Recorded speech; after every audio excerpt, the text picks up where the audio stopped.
Superposition of waves का एक बहुत ही शानदार एग्जांपल है स्टैंडिंग वेव्स। तो हम लोग अब देखने जा रहे हैं स्टैंडिंग वेव्स क्या होता है। अभी तक जो हम लोग पढ़ रहे थे वो एक प्रोग्रेसिव वेव था या ट्रैवलिंग वेव था। अब स्टैंडिंग वेव्स आ गया है। प्रोग्रेसिव वेव जो ट्रैवल करता है, स्टैंडिंग वेव जो खड़ा रहता है, मतलब वो आगे नहीं प्रोपेगेट करेगा।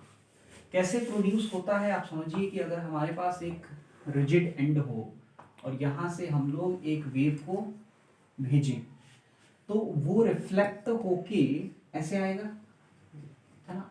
और इन दोनों में अगर कंटिन्यूअसली हम इधर से भी भेजते रहें और उधर से वो रिफ्लेक्ट होके आए, तो हमने एक भेजा वो रिफ्लेक्ट होके आया, दूसरा जब भेजा तो फिर ये दोनों आपस में क्या करेंगे, इंटरफेरेंस करेंगे। और जब ये इंटरफेरेंस करते हैं तो जो वेव आता है वो आगे ट्रैवल नहीं करता है, वो स्टैंडिंग वेव बनता है। क्यों? उसमें जो टी का फंक्शन आता है, आपको याद होगा कि ट्रैवलिंग वेव के लिए जो फंक्शन होना चाहिए वो t minus x by v के फॉर्म में होना चाहिए, है ना। मतलब कुछ भी हो तो कुछ ओमेगा टी माइनस के एक्स इस तरह का हो या ओमेगा टी प्लस के एक्स टाइप का। हम लोग देखेंगे कि जब इन इस तरह के दो वेव्स का हम इंटरफेरेंस कराते हैं तो जो वेव आता है उसमें एक फंक्शन ऑफ टी अलग हो जाता है और दूसरा फंक्शन ऑफ एक्स अलग हो जाता है। आप समझ रहे हैं? ये वेव जो है ये अलग ही तरह का बिहेवियर शो करता है, ये आगे नहीं बढ़ता है, ये स्टैंडिंग रहता है, इसलिए इसको स्टैंडिंग वेव या इसको स्टेशनरी वेव्स भी कहते हैं। तो चलिए शुरुआत करते हैं। मान लेते हैं हमारे पास एक वेव है y1 equals to a sine kx minus omega t. आप ऐसा भी ले सकते हैं, ओमेगा टी माइनस kx भी ले सकते हैं। y2 equals to a sine kx plus omega t, मतलब एक पॉजिटिव x डायरेक्शन में जा रहा है और एक नेगेटिव x डायरेक्शन में जा रहा है। और इसका अगर हम सुपरपोजिशन कराते हैं तो y equals to y1 plus y2 आएगा which is equal to a sine, A common आ जाएगा तो sine kx minus omega T plus sine kx plus omega T, है ना। तो आपको याद है कि साइन सी प्लस साइन डी अभी अभी हमने फॉर्मूला देखा था, वो क्या था, a इंटू साइन kx, ये था sine C plus d by two. तो इन दोनों को आप ऐड करेंगे, ओमेगा टी वाला टर्म कैंसिल हो जाएगा, 2kx बाई टू होगा यानी kx रह जाएगा। और कॉस सी माइनस डी था तो minus two omega T by two होता, तो माइनस ओमेगा टी लिख सकते हैं। उस माइनस को भी प्लस बना लेंगे कि क्योंकि cos minus theta minus cos minus theta cos theta होता है। तो ये A sine kx into cos omega T ये होगा, ये y का वैल्यू। अब अगर आप ध्यान से देखें तो ये दो फंक्शन ऑफ x और t का प्रोडक्ट है। बस इसके वेव को अगर पिक्चराइज करने की कोशिश करें, हम लोग इसको क्या मानते हैं, हम लोग मानते हैं कि ये इसका एम्पलीट्यूड है। अलग अलग x के लिए एम्पलीट्यूड वेरी करेगा, ठीक है। और अब देखें तो ये बिल्कुल SHM का इक्वेशन दिख रहा है आपको, समझ रहे हैं?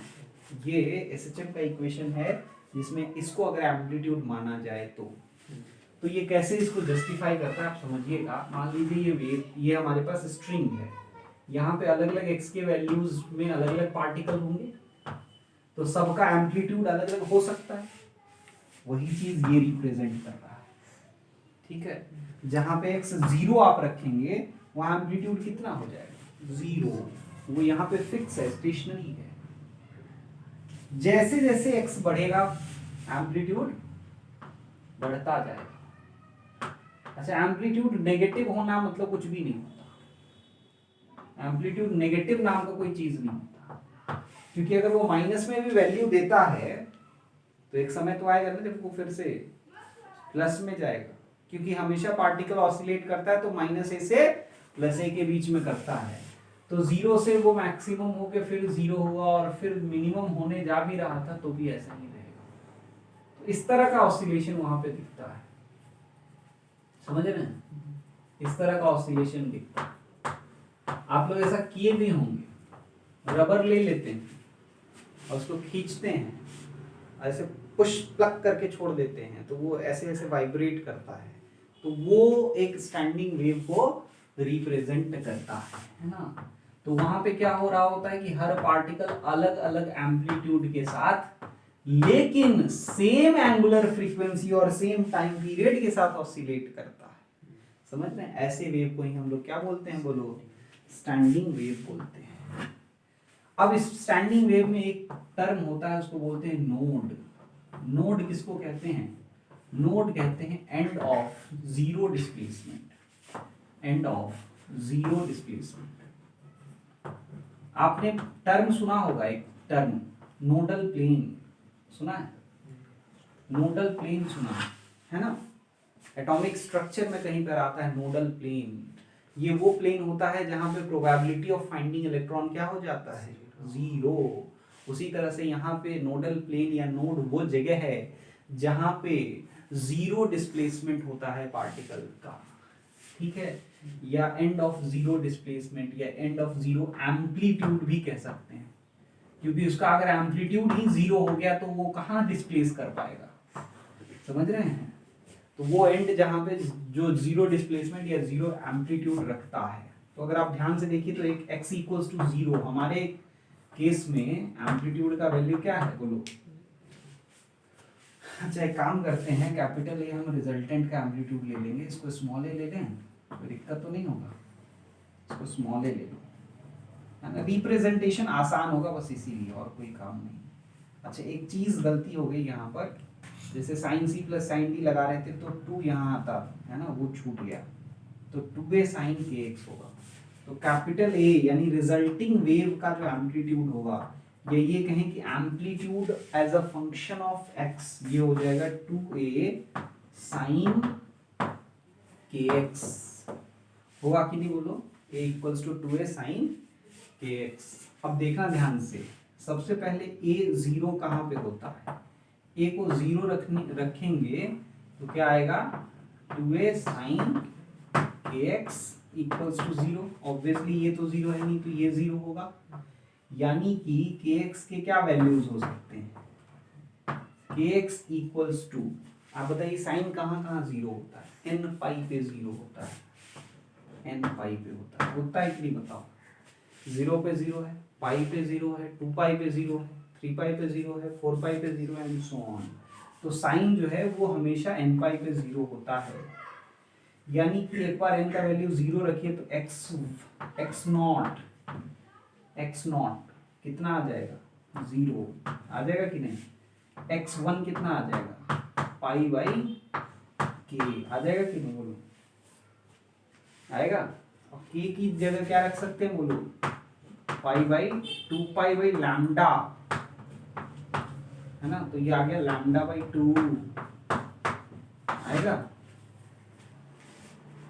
तो अगर पूछा जाए distance between two nodes, distance between two nodes, दो नोड्स के बीच का डिस्टेंस क्या होगा, वो लैम्डा बाई 2। देखो, सबसे पहला नोड कहाँ मिला, जीरो पे मिला कि नहीं मिला? उसके बाद दूसरा नोड कहाँ मिला, लैम्डा बाई 2 पे। तो दो नोड के बीच का डिस्टेंस लैम्डा बाई 2 है। आप चाहते तो इस जनरल फॉर्म में भी वो निकाल सकते थे। आप एक्सएन निकाल लीजिए, nth नोड का क्या हो जाएगा, n पाई बाई के, यानी कि n pi by 2 pi by lambda, pi से पाई कैंसिल, तो ये होगा n लैम्डा बाई 2। उसी तरह से x n+1 आप निकालते तो वो आ जाता n + 1 लैम्डा बाई 2, और इन दोनों को भी सब्ट्रैक्ट करते तो भी आपको कंसेक्यूटिव नोड्स के बीच का डिस्टेंस निकल के कितना आ जाता, बोलो? Lambda by 2। उसी तरह से दूसरा टर्म होता है एंटी नोड। एंटी नोड क्या है? Anti node, this is the location of maximum displacement या लोकेशन ऑफ मैक्सिमम एम्पलीट्यूड। तो आप देखिए एम्पलीट्यूड मैक्सिमम कितना हो सकता है। तो एम्पलीट्यूड का हमारा expression a equals to 2a sine k x है, तो मैक्सिमम एम्पलीट्यूड कितना हो पाएगा, 2a हो पाएगा, है ना? साइन के एक्स का वैल्यू मैक्सिमम कितना हो सकता है, 1 हो सकता है। तो a इक्वल्स टू 2a यही आएगा, और इसको अगर आप देखेंगे तो क्या आएगा भाई, 2a equals to 2a sine k x, 2a से 2a कैंसिल, यानी साइन के एक्स का वैल्यू 1। अब बताइए ये 1 आप इसको +-1 लिख सकते हैं, कोई दिक्कत नहीं है। क्यों ऐसा है? +-1 क्यों लिख पाएंगे? क्योंकि एम्पलीट्यूड ए हो या +2a हो या -2a हो, भाई एक बार -2a गया है तो वो +2a भी तो जाएगा ही, है ना। तो sin kx +-1 आप लिख सकते हैं। और अगर sin kx +-1 लिखेंगे तो आपको x का वैल्यू क्या मिलेगा? देखिए ध्यान से, kx ऑड मल्टीपल ऑफ π/2 यानी 2n-1 इंटू π/2। देखिए तो n का वैल्यू 1 रखने से π/2 आता है, वहां पे 1 मिलेगा। n का वैल्यू 2 रखने से 3π/2 होगा, वहां पे sin का वैल्यू -1 मिलेगा। आएगा कि नहीं आएगा? तो इसका मतलब ये हुआ k का वैल्यू अगर 2π पुट कर दें तो x का वैल्यू कितना आएगा? k का value 2π/λ into x equals to 2n-1 into π/2। Pi से पाई कैंसिल, x का वैल्यू आ गया 2n-1 λ/4 आया। तो इसके स्पेशल केसेस को देखेंगे, पहले इतना कॉपी कर लें। चलिए अब आगे बढ़ते हैं, है ना। अब देखिए, अब नेक्स्ट चीज जो हम लोग देखेंगे वो है वही दो कंसेक्यूटिव लोकेशंस देख लेते हैं। x1 इक्वल्स टू n का वैल्यू 1 पुट कर दीजिए तो λ/4 आ जाएगा, और x2 इक्वल्स टू n का वैल्यू 2 पुट कर दीजिएगा तो 3 λ/4 आ जाएगा। जैसे ही आप सबट्रैक्ट करेंगे तो निकल जाएगा distance between two anti nodes, distance between two anti nodes, दो एंटी नोड्स के बीच का डिस्टेंस पूछेगा तो क्या होगा? x2 minus x1 equals to आप λ/2 फिर से निकलेगा। तो दो एंटी नोड्स भी सेपरेटेड होते हैं λ/2 डिस्टेंस से, और दो नोड भी सेपरेटेड होते हैं λ/2 डिस्टेंस से। आप चाहते तो यहाँ भी xn और xn+1 निकाल कर और उन दोनों को सबट्रैक्ट करते तब भी एंटी नोड का लोकेशन बिल्कुल उसी तरह से आता। तो इस तरह से हमने स्टैंडिंग वेव्स देख ली। अब हम लोग देखेंगे standing wave on stretched string. Standing wave on stretched string, ठीक है। स्ट्रेच्ड स्ट्रिंग में स्टैंडिंग वेव्स की कहानी देखेंगे तो कैसा आएगा कहानी, देखिएगा ध्यान से।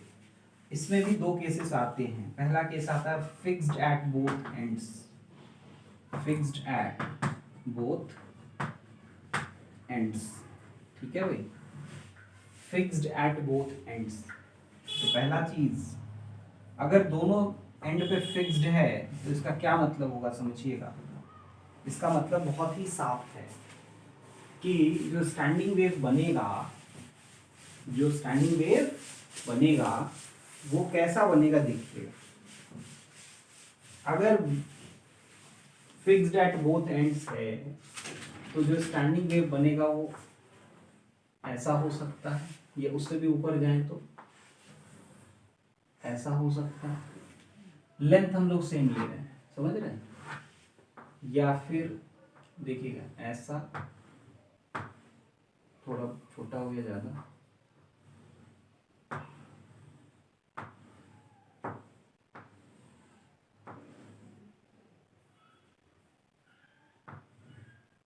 है ना।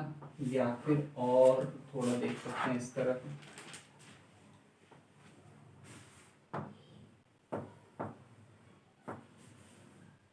लगभग इस तरह का वेव्स बनेगा। अगर फिक्स्ड एट बोथ एंड्स हैं तो दोनों एंड पे नोड बनना तय है कि नहीं।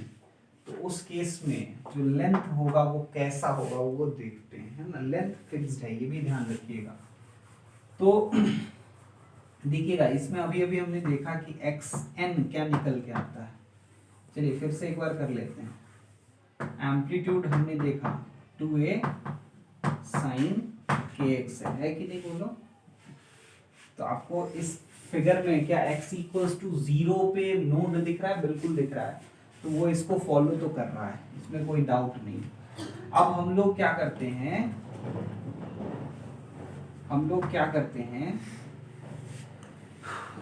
इसमें a इक्वल्स टू 0 जब पुट करते हैं तो sin kx इक्वल्स टू 0 होगा।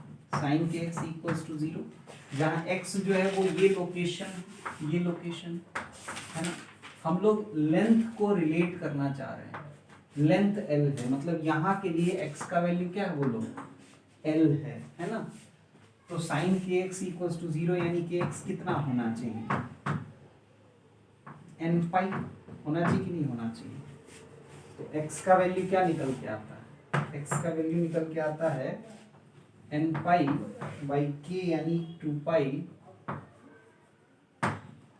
इंटू लैम्डा, पाई से पाई कैंसिल हो गया, x का वैल्यू आएगा n लैम्डा बाई 2। ठीक है, आ रहा है समझ में। अब x का वैल्यू आप पहले केस में आप देखिए तो L इक्वल्स टू क्या आ जाएगा, n लैम्डा बाई 2 आएगा कि नहीं आएगा, ठीक है, सॉरी लैम्डा बाई 2, देख रहे हैं आप ये लैम्डा बाई 2। अच्छा, ये जो वेव हम आपको बना के दिखा रहे हैं वो दो अलग अलग टाइम का है, समझ रहे हैं, वेव तो ऐसा ही है, लेकिन हो क्या रहा है कि ये वेव कुछ ऐसे आता है, ऐसे एक साथ सब मैक्सिमम पहुंचता है, एक साथ फिर बीच में आता है और एक साथ फिर सब मिनिमम पहुंचता है, अपना रेस्पेक्टिव मिनिमम, समझ रहे हैं, ये इतने ही में सिमटा हुआ है, इसका एम्पलीट्यूड इतने में ही सिमटा हुआ है, इसका एम्पलीट्यूड इतना बड़ा है, इसका एम्पलीट्यूड फिर इतने में ही सिमटा हुआ है, इसका एम्पलीट्यूड फिर इतने में ही सिमटा हुआ है। अब देख पा रहे हैं इस चीज को, समझ पा रहे हैं। तो L इक्वल्स टू यहाँ पे हम लोग लिख पाएंगे लैम्डा बाई 2, ठीक है, पहला केस। दूसरा केस L इक्वल्स टू क्या लिख पाएंगे बोलो, देखिएगा तो लैम्डा 2 लैम्डा हो जाएगा कि नहीं, मतलब 2 लैम्डा बाई 2 हो गया, यानी लैम्डा हो गया, n का वैल्यू हमने 2 रख दिया, ठीक है, दूसरे केस में। तीसरे केस में क्या है, L equals to 3 lambda by 2, समझ रहे हैं, एंड सो ऑन। आप इस केस में अगर L का वैल्यू हमको पता है, क्या हम इसको वेलोसिटी से रिलेट कर सकते हैं, बिल्कुल, लैम्डा हमको मालूम है, लैम्डा इक्वल्स टू 2L है ना, या ये कहें इन जनरल हम लोग लैम्डा का वैल्यू क्या लिख सकते हैं, लैम्डा इक्वल्स टू या n lambda equals to 2L, यानी lambda equals to 2L by n, आएगा कि नहीं आएगा, ये लैम्डा का वैल्यू हो गया। अच्छा, अब हम लोग इसको ना वेलोसिटी और फ्रीक्वेंसी से रिलेट करना चाहते हैं, किससे रिलेट करना चाह रहे हैं, वेलोसिटी और फ्रीक्वेंसी। तो वेलोसिटी इक्वल्स टू क्या होता है, लैम्डा न्यू होता है कि नहीं होता बोलो। तो अगर फ्रीक्वेंसी से रिलेट करना चाहें तो देखना भाई, फ्रीक्वेंसी इक्वल्स टू क्या v बाई लैम्डा लिखा जा सकता है, लिख सकते हैं v बाई लैम्डा। अच्छा, 1 बाई लैम्डा को क्या लिख सकते हैं, n बाई 2L लिख सकते हैं, 1 बाई लैम्डा को n by 2L into v, ये जनरल फ्रीक्वेंसी हो गया, ठीक है, ये क्या हो गया, जनरल फ्रीक्वेंसी। और अगर आप चाहें तो इसको थोड़ा और सिंप्लीफाई कर सकते हैं, n by 2L into root under t by mu, लिख सकते हैं कि नहीं बोलिए, बिल्कुल लिख सकते हैं भाई, वेलोसिटी जो स्ट्रेच स्ट्रिंग पे होता है root under t by mu होता है। अब देखिए होता क्या है, अगर आप n इक्वल्स टू 1 पे देखें तो n इक्वल्स टू 1 पे जो फ्रीक्वेंसी आता है, n इक्वल्स टू 1 यही है ना, इसी को कॉरेस्पॉन्ड करता है n इक्वल्स टू 1। तो n इक्वल्स टू 1 पे अगर आप देखें तो ये आता है root under t by mu into 1 by 2L, ठीक है, इसको हम लोग न्यू नॉट मानते हैं, ठीक है, इसमें जो फ्रीक्वेंसी आता है उसको क्या मानते हैं, न्यू नॉट, और इसी को हम लोग बोलते हैं फंडामेंटल मोड, ठीक है, इसको क्या बोलते हैं, fundamental mode. n equals to 1 के लिए जो आता है उसको हम लोग बोलते हैं फंडामेंटल मोड, या इसी का दूसरा नाम होता है फर्स्ट हार्मोनिक, ठीक है। दूसरा को अगर आप ध्यान से देखें तो दूसरा जो है, अगर आप n इक्वल्स टू 2 पुट करेंगे तो आएगा, और जो भी आएगा वो 2 टाइम्स न्यू नॉट होगा क्यों, तो ये जितना टाइम होता है ना उसको उतना हार्मोनिक कहते हैं, सेकेंड हार्मोनिक। फंडामेंटल मोड को ही फर्स्ट हार्मोनिक बोलते हैं, और फंडामेंटल मोड के जितना टाइम्स होता जाएगा उतना हार्मोनिक कहेंगे। जैसे ये फंडामेंटल मोड खुद का कितना टाइम्स है, 1 टाइम, इसलिए उसको फर्स्ट हार्मोनिक कहेंगे। और ये जो दूसरा वाला है वो फंडामेंटल मोड का कितना टाइम्स है, 2 टाइम्स, तो सेकंड हार्मोनिक कहेंगे। लेकिन हार्मोनिक, लेकिन ये जितना बाद रहेगा, फंडामेंटल मोड के कितने बाद है ये, एक बाद। फंडामेंटल मोड के जस्ट बाद वाला तो यही है ना, तो इसका दूसरा नाम एक और होता है, इसको बोलते हैं फर्स्ट ओवरटोन। जितना बाद होता है उसको उतना ओवरटोन कहते हैं, समझ रहे हैं? कोई दिक्कत? थर्ड पे आ जाए, यहां पे ये आप देखिए n इक्वल्स टू आप 3 पुट करिएगा तो ये 3 न्यू नॉट हो जाएगा, और 3 न्यू नॉट होगा तो इसको क्या नाम देंगे बोलो, थर्ड हार्मोनिक। और क्या बोलेंगे, सेकेंड ओवरटोन। कोई दिक्कत? जल्दी से कॉपी कर। अब देखिए इन्हीं सेट ऑफ फ्रीक्वेंसीज जो आपको इससे मिलते हैं अलग अलग वैल्यूज ऑफ इनपुट करने की वजह से, उन्हीं को हम लोग क्या बोलते हैं, नेचुरल फ्रीक्वेंसी या फिर normal mode of oscillation of system. इस सिस्टम का ऑसिलेशन का नॉर्मल मोड है। अब क्या कई बार ना आप बुक्स में देखेंगे laws of transverse vibration of string दिया रहता है, उसमें यही रहेगा कि frequency is inversely proportional to length, frequency is directly proportional to root T, frequency is inversely proportional to root mu, है ना। इसी तरह से चीजें दी हुई रहती हैं, तो उसे घबराना नहीं है। हो सकता है म्यू का वैल्यू भी मास और डायमीटर ये सब देके निकालने की कोशिश करे और उसको भी लॉ ऑफ ट्रांसवर्स वाइब्रेशन में पुट करे, तो वो सब आप डायरेक्टली वहां से निकाल सकते हैं खुद से। चलिए अब सेकंड पे आ जाते हैं। इसी में हम लोग जब ये सिलसिला शुरू हुआ है तो यहीं पे हम लोग ऑर्गन पाइप भी देख लेते हैं। ऑर्गन पाइप, ऑर्गन पाइप क्या है समझिएगा। आपने फ्लूट देखा होगा, है ना, उसमें जो हम लोग अलग अलग ये स्टैंडिंग वेव्स जो स्ट्रिंग का था वो कहाँ पे दिखता है, गिटार में। गिटार में जो वो हाथ रखता है आदमी गिटार बजाने वाला, वो basically length of the string को चेंज करके उसका फंडामेंटल मोड ऑफ वाइब्रेशन या फंडामेंटल मोड ऑफ ऑसिलेशन को चेंज करता रहता है। अब देख रहे हैं कि एल के डायरेक्टली प्रोपोर्शनल है, तो वो 2 एंड्स पे फिक्स्ड होता है, लेकिन जब वो उंगली रखता है तो जहां उंगली रखता है उतना लेंथ वो क्या कर देता है, चेंज कर देता है। तो वो उंगली को बदल बदल के, एक हाथ से उंगली बदलता रहता है ना, देखते हैं, और एक हाथ से प्लग करता है, तो प्लग करता है तो वो उसको वाइब्रेट करता है, और इस हाथ से जब उंगली के लेंथ को चेंज करता है तो फंडामेंटल मोड ऑफ वाइब्रेशन को चेंज करता है। उसी तरह से फ्लूट बजाने वाला जो व्यक्ति है वो ऑर्गन पाइप में यही काम करता है। ठीक है, वहां पे जो आप गोला देखते हैं बीच बीच में जो छेद बना हुआ रहता है, वो वही स्टैंडिंग वेव कहाँ तक क्रिएट होगा, कहाँ पे नोड होगा, कहाँ एंटी नोड होगा, वही डिसाइड होता है उंगली को रखकर। ठीक है भाई, तो यहाँ पे अगर ऑर्गन पाइप इस तरह का कुछ हो तो इसमें जो वेव्स क्रिएट हो सकता है, स्टैंडिंग वेव्स, वो कुछ ऐसा हो सकता है। उसका जो फ्री एंड है, उसका जो फ्री एंड है, उसके फ्री एंड पे ये organ pipe free at both end है, free at both end. String में फ्री एट बोथ एंड नहीं हो सकता, फिक्स्ड एट बोथ एंड होगा। इसमें फ्री एट बोथ एंड होगा। Free end at both end होगा तो जहां फ्री एंड होता है ना वहां पे एंटी नोड बनता है। क्या बनता है बोलो, एंटी नोड। और यहां भी क्या बन रहा है, एंटी नोड। ठीक है, तो बीच में कहीं नोड बना, नोड बना। किसका एंटी नोड बनता है, तो डिस्प्लेसमेंट, मैक्सिमम डिस्प्लेसमेंट, प्रेशर का वहीं पे वो नोड बन जाएगा। जो यहाँ एंटी नोड है वही प्रेशर का क्या होगा, नोड बनेगा। याद है आपको कि दोनों में π/2 का डिफरेंस होता है प्रेशर और डिस्प्लेसमेंट वाले वेव में। जब हम लॉन्गिट्यूडनल वेव की बात करते हैं, ये लॉन्गिट्यूडनल वेव ही तो है। तो देखिए एंटी नोड है डिस्प्लेसमेंट का दोनों जगहों पे। तो आप अगर ध्यान से देखेंगे तो L इक्वल्स टू λ/2 है कि नहीं, देखिएगा ये λ/4 है और ये भी λ/4 है, तो L इक्वल्स टू क्या बोलो, λ/2।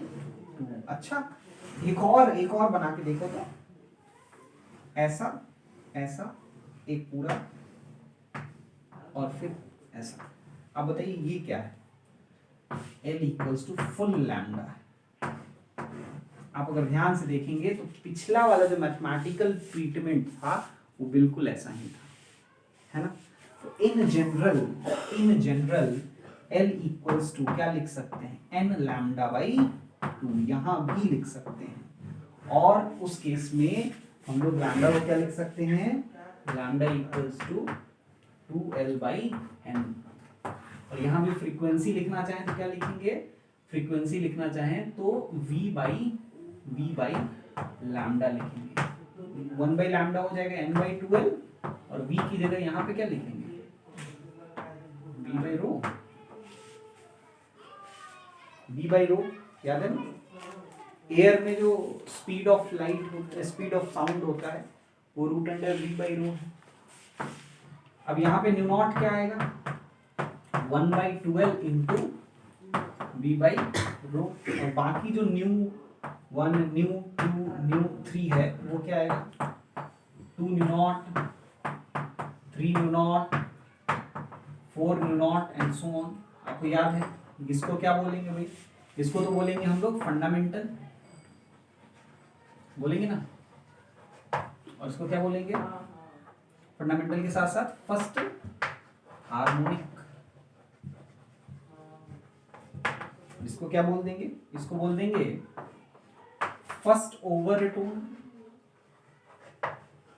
और साथ ही साथ सेकंड हार्मोनिक एंड सो, है ना। आगे के नाम आप खुद से लिख लें, जो लॉजिक मैंने बताया बिल्कुल वही को उसी को यूज करते हुए। तो ये फ्री एट बोथ एंड का भी मैथमेटिकल ट्रीटमेंट बिल्कुल सिमिलर होता है to stretched string fixed at both ends का। ठीक है, अब आगे देखेंगे, पहले इतना कॉपी कर लीजिए। चलिए अब आगे बढ़ते हैं, स्टैंडिंग वेव्स में और कुछ चीजों को देखते हैं, और भी केसेस को समझने की कोशिश करते हैं। तो नेक्स्ट केस जो हम लोग के सामने आ रहा है, standing wave on stretched string fixed at one and, है ना। सेकंड केस पे आ जाता है, थर्ड केस इनफैक्ट यहाँ पे आ जाता है, स्ट्रेच्ड स्ट्रिंग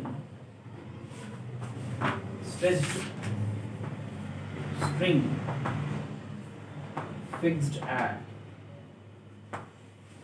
वन एंड। तो अगर स्ट्रिंग वन एंड पे फिक्स्ड हो तो वहां पे तो नोट बनेगा, और दूसरा एंड अगर फ्री हो तो वहां क्या बनेगा, एंटी नोट बनेगा।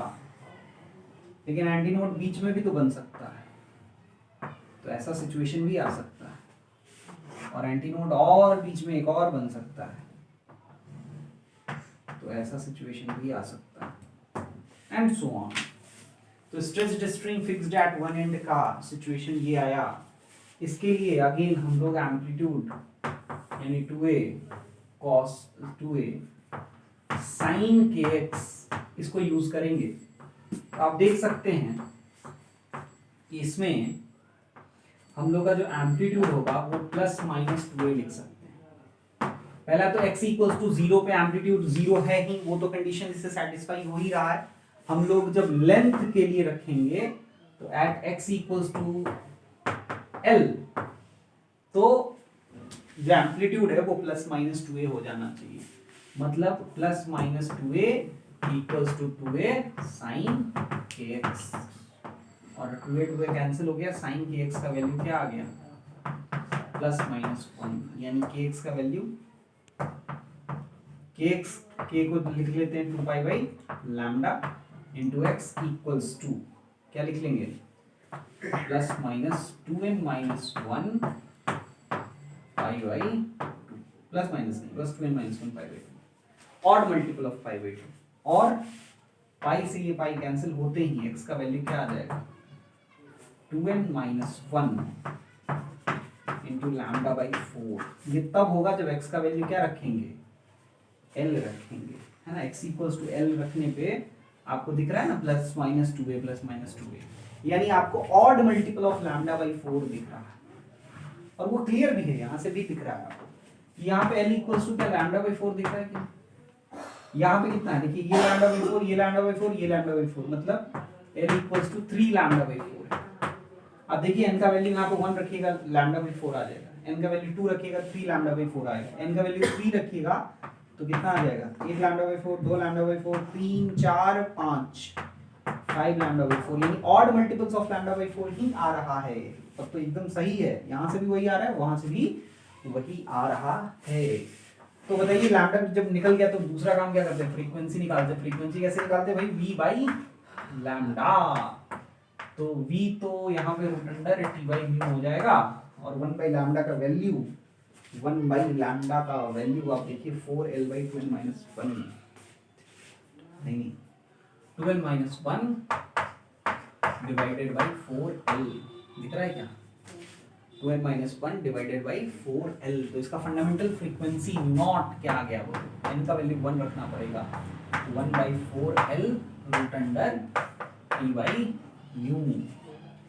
म्यू 1 क्या आएगा, नेक्स्ट वन, n का वैल्यू आप 2 रखेंगे तो 3 by 4l root under t by mu होगा, यानी ये 3 mu naught, mu 2 5 by 4l root under t by mu है, तो ये क्या है बोलो, 5 म्यू नॉट। बताओ नाम बता सकते हैं, ये है फंडामेंटल और फर्स्ट हार्मोनिक। ये क्या कहेंगे, third harmonic and first overtone, क्योंकि 3 टाइम्स हुआ, इसमें केवल ऑड हार्मोनिक मिलेगा। Third harmonic and second overtone, second overtone sorry first overtone, first overtone इसलिए क्योंकि एक बाद, उसके ये 2 बाद, इसलिए सेकंड ओवरटोन और फिफ्थ हार्मोनिक। आया समझ में? तो नेमिंग खुद से कर पाएंगे।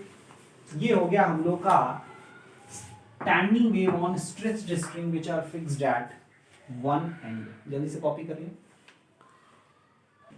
अब भाई जल्दी आगे बढ़ते हैं। एक चीज आप ध्यान रखेंगे कि जो फ्रीक्वेंसी इसका आया है, यानी फिक्स्ड एट वन एंड वाले स्ट्रेच्ड स्ट्रिंग का जो फंडामेंटल फ्रीक्वेंसी है वो हाफ है फिक्स्ड एट बोथ एंड के मुकाबले, है ना?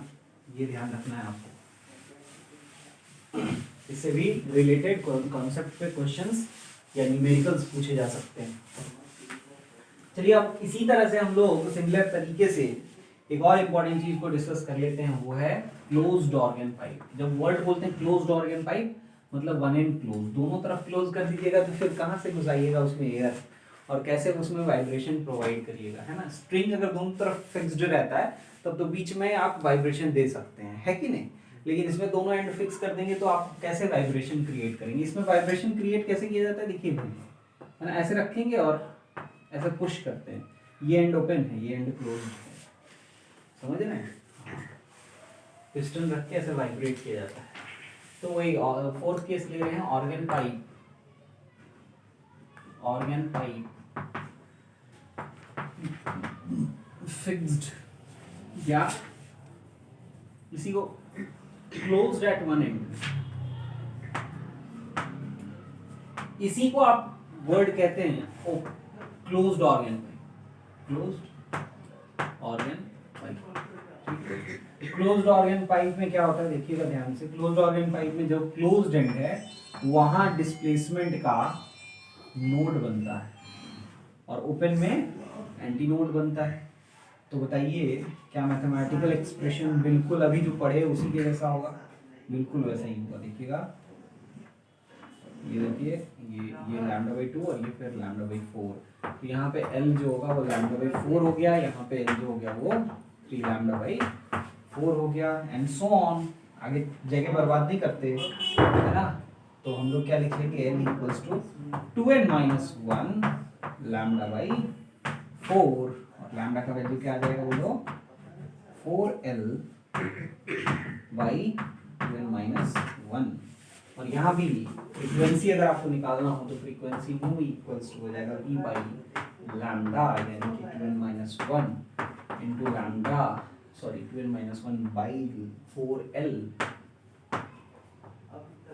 इंटू v की जगह लिख सकते हैं root under v by beta by rho या b बाई रो। ये न्यू हो गया। न्यू नॉट की बात करें तो ये आ जाता है 1 by 4l into root under b by रो।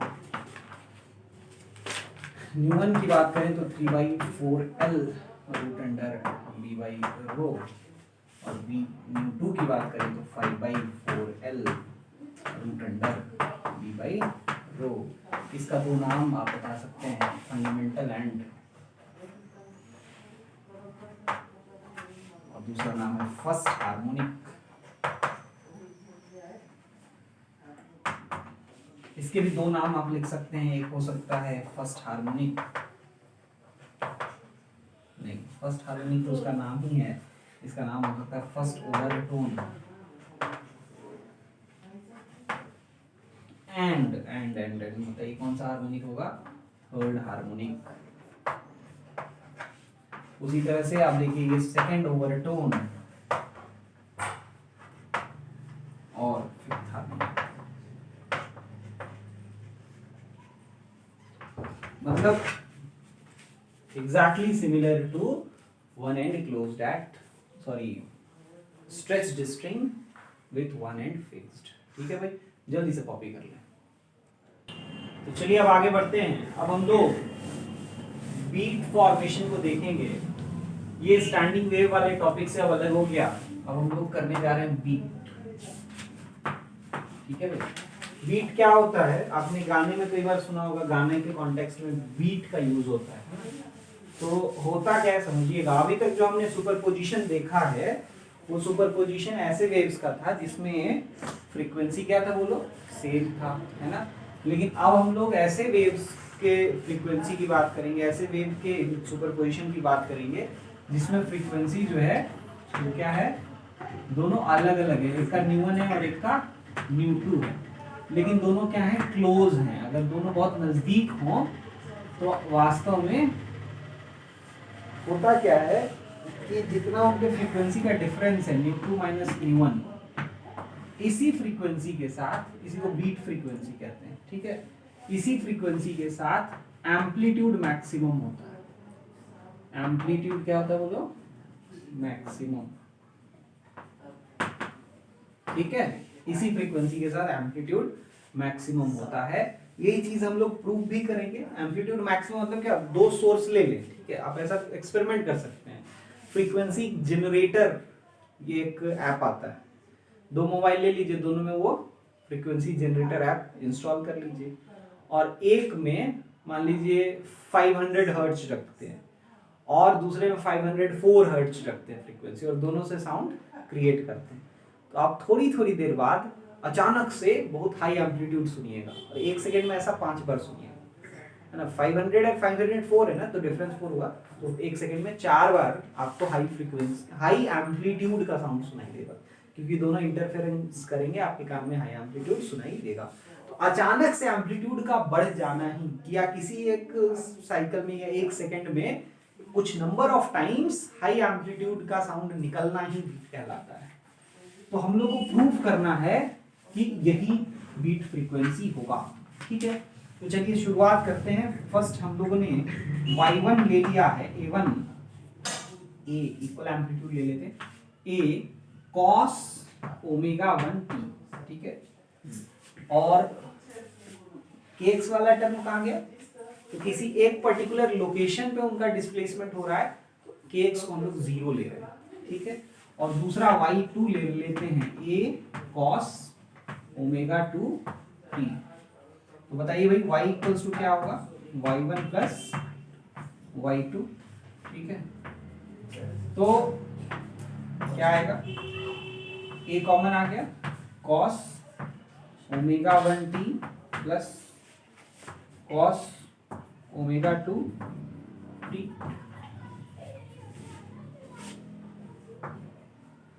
क्या आ जाएगा भाई?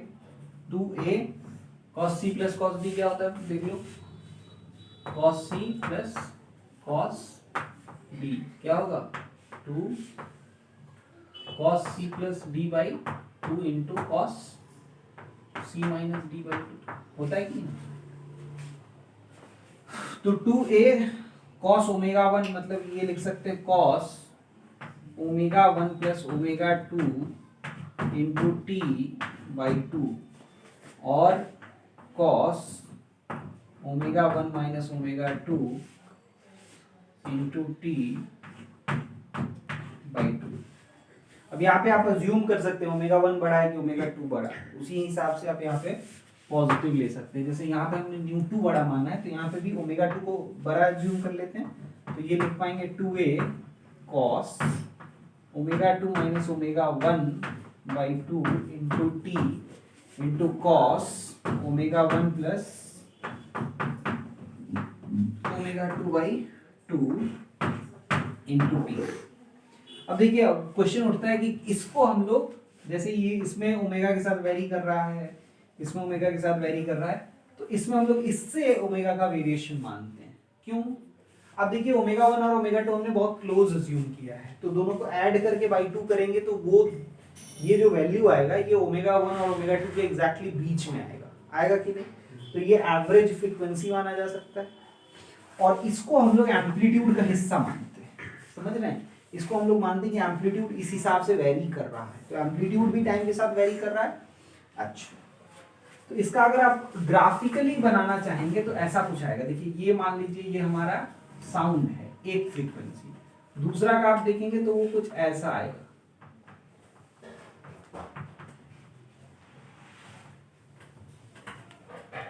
ऐसा क्यों? देखिए, आप टाइम पीरियड दोनों का थोड़ा थोड़ा अलग है कि नहीं? हल्का सा डिफरेंस है टाइम पीरियड में, तो टाइम पीरियड में डिफरेंस होगा तो ओमेगा भी 2π/t होता है, तो हल्का सा ओमेगा भी डिफरेंस होगा। और इसकी वजह से, जब इनके सुपरपोजिशन की वजह से हम लोग देखते हैं तो हम लोग को जो वेव मिलता है कैसा मिलता है, देखिएगा, है ना? हम लोग यहाँ पे ड्रॉ कर रहे हैं, ऐसा बना लेते, ऐसा बना लेते, ये इन्वेलप हुआ और इसी के अंदर ये इन्वेलप, ऐसा।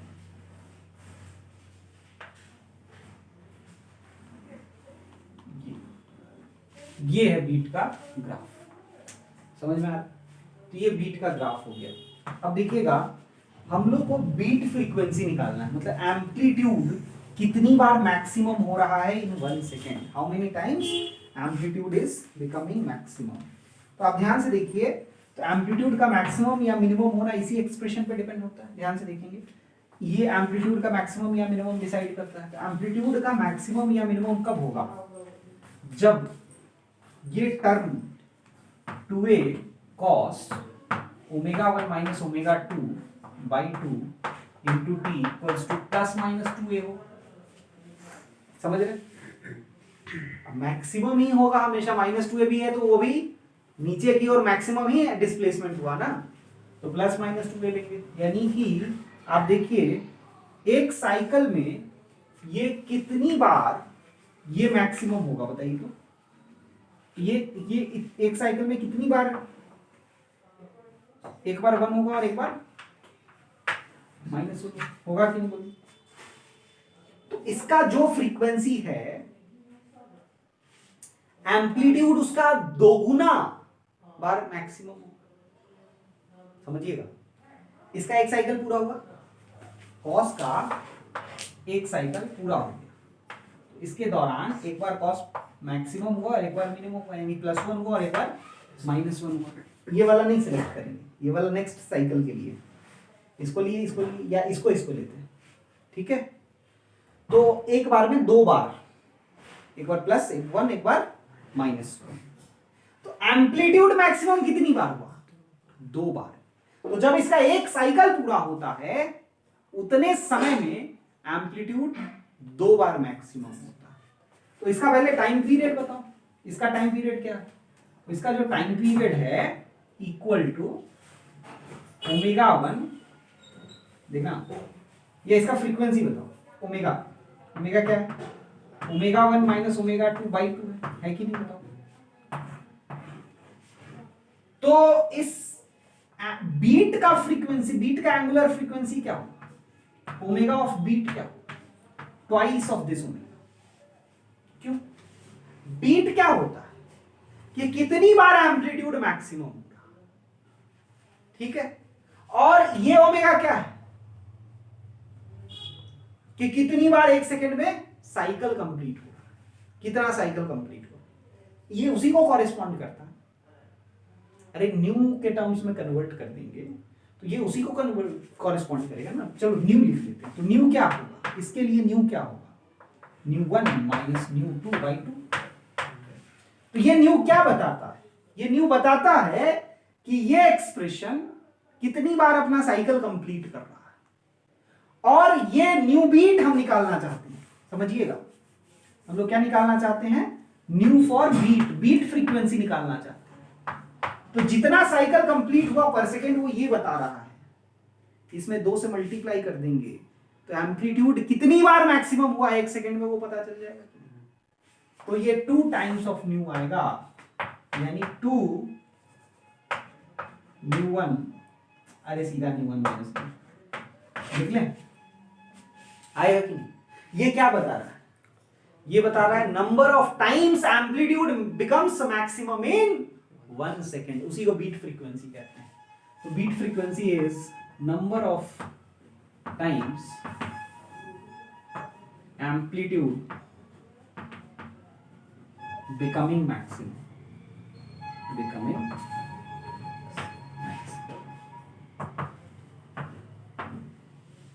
एक सेकेंड में आप कितना बीट सुन सकते हैं पर सेकेंड? मैक्सिमम 10। हमारा ह्यूमन ईयर का एक परसिस्टेंस होता है, समझ रहे हैं? 10 से ज्यादा बीट, 10 से ज्यादा फ्लक्चुएशंस नहीं, हम लोग नहीं सुन पाएंगे। तो इसीलिए दोनों का क्लोज फ्रीक्वेंसी होना जरूरी है। अगर 500 और 520 हुआ तो कितना बीट पर सेकेंड प्रोड्यूस होगा? 20 बीट। 500 हर्ट्ज और 520 हर्ट्ज लेंगे, आप इस बीट को नहीं सुन पाएंगे, क्योंकि वो इतनी तेजी से बीट आ रहा होगा। 1 सेकेंड में 20 बार बीट आया, तो एक बीट और दूसरे बीट के बीच में इतना कम गैप है कि हमारा ह्यूमन ईयर उसको डिस्टिंग्विश नहीं कर पाएगा। 10 से ज्यादा अगर बीट पर सेकेंड आएगा तो हमारा ह्यूमन ईयर उसको डिस्टिंग्विश नहीं कर पाएगा। समझ में आया? जल्दी से इतना कॉपी कर लीजिए।